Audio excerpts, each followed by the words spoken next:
Mister Rajendra Sharma पिछले 5 सालों से अपने बड़े से मकान में अपनी बेटी के साथ हंसी खुशी रह रहे थे। उनकी उम्र अब 60 को पार कर चुकी थी और बेटी प्रिया अब 28 की होने को। उम्र को ध्यान में रखते हुए बेटी ने उनका सारा कामकाज अपने कंधों पर ले लिया था। प्रिया अपने हर काम में बहुत अच्छी थी। जितने अच्छे से वो अपने पापा, घर और उनके कारोबार का ध्यान रखती थी, कोई और शायद ही रख पाता।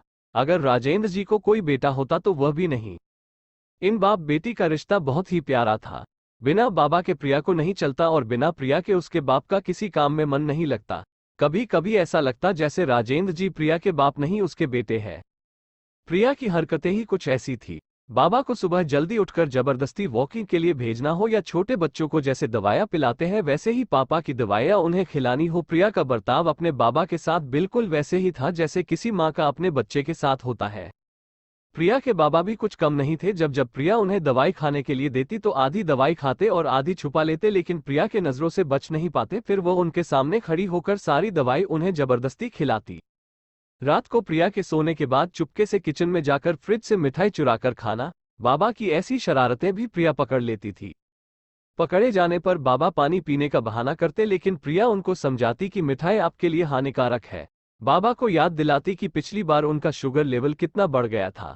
अपने ही घर में अब मैं मिठाई भी नहीं खा सकता। बड़बड़ाते हुए, नाराज होने की एक्टिंग करते हुए बाबा किचन से चले जाते। फिर प्रिया उन्हें मनाने के लिए एक मिठाई का टुकड़ा पापा के पास लेकर जाती और फिर वो दोनों उसे आधा आधा बांटकर खाते। दोनों के चेहरे पर बड़ी स्माइल आ जाती। बस ऐसे ही दोनों की जिंदगी हंसी खुशी कट रही थी। उनका घर बहुत बड़ा था, उसमें कई कमरे थे, इसलिए उन्होंने सोचा कि एक किराएदार रख लिया जाए। पैसों के लिए नहीं, लेकिन प्रिया के ऑफिस जाने के बाद अकेले रह रहे राजेंद्र जी को थोड़ा सा ही सही किसी का साथ मिल जाए, इसलिए जल्दी ही एक किराएदार फाइनल हो गया। उनका नाम अमर सिंह था। उम्र उनकी 50-51 की होगी। एग्रीमेंट पेपर बनाने के दौरान पहली बार वह राजेंद्र जी और प्रिया से मिले। उन्हें दोनों से मिलकर काफी अच्छा लगा और अब अमर सिंह अपनी बीवी के साथ राजेंद्र जी के घर पर किराएदार के तौर पर रहने लगे। थोड़े दिन बीते थे, लेकिन अमर सिंह राजेंद्र जी से अच्छी तरह घुल मिल गए थे।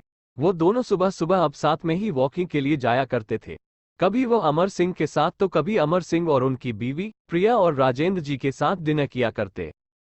एक सुबह जॉगिंग के दौरान अमर सिंह ने कहा कि आप और प्रिया अकेले ही रहते हैं, आपको तो काफी कुछ मैनेज करना पड़ता होगा। आप कैसे सब इतने अच्छे से संभाल लेते हैं? अजी, मैनेज क्या करना है?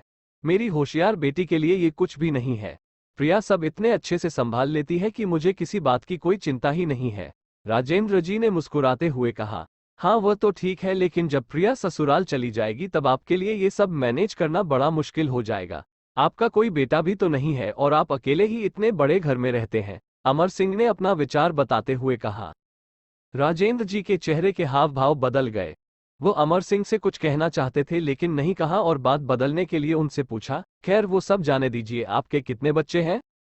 अमर सिंह ने छाती चौड़ी करते हुए कहा, मेरे 2 बच्चे हैं, दोनों ही लड़के हैं और दोनों ही अमेरिका रहते हैं। राजेंद्र जी को लगा जैसे अमर सिंह उन्हें ताना मार रहे हो, लेकिन फिर भी उन्होंने कुछ नहीं कहा और वो जॉगिंग करके अपने घर लौट आए। कुछ दिन बीते, राजेंद्र जी ने अमर सिंह को अपने साथ खाने के लिए बुलाया क्योंकि अमर सिंह की पत्नी किसी काम से बाहर गई थी और वे अकेले थे। अमर सिंह, राजेंद्र जी और प्रिया डाइनिंग टेबल पर बैठकर खाना खा रहे थे। पहला निवाला खाते हैं अमर सिंह ने खाने की तारीफ करते हुए कहा, प्रिया बेटा तुमने आज खाना बहुत अच्छा बनाया है। राजेंद्र जी ने गर्व महसूस करते हुए कहा, हाँ मेरी बेटी बहुत अच्छा खाना बनाती है। अमर सिंह जी बोल पड़े, ये तो बड़ी अच्छी बात है, उसके ससुराल वाले बड़े खुश रहेंगे। प्रिया उनसे कुछ कहना चाहती थी लेकिन राजेंद्र जी ने उसे रोक दिया और बात बदलने के लिए प्रिया से पूछा, कारोबार कैसा चल रहा है? कोई दिक्कत तो नहीं हो रही?